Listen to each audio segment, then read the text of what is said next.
Hindi makakarating din doon sa langit. Sayang yung panahon. Sabi ko nga, ang dami ko palang inubos na panahon noon. Na?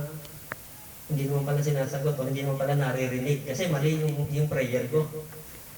Nandun pa ako lagi sa Saint, ano nun eh. Sa Saint Luke tayo. Total sa ano, hindi ko matandaan eh. Every Wednesday, nasa Baclaran. Diba ba? Pero nung nagbasa ako ng Bible, ayaw pala ng Diyos yung paulit-ulit na dasal. Ang gusto ng Lord, yung nagmumula sa ating puso. We can talk to God directly. Na? Hindi na po natin kinakailangan dumapa sa tao at sabihin yung kasalanan natin at siya yung magsasabi sa Diyos ng kasalanan natin. Na? Sabi ng Panginoon, na? I am the mediator between God and man. Siya yung mediator natin. Kaya dumirekto tayo kay Jesus. Sabi ni Jesus, I am the way, the truth, and the life. No one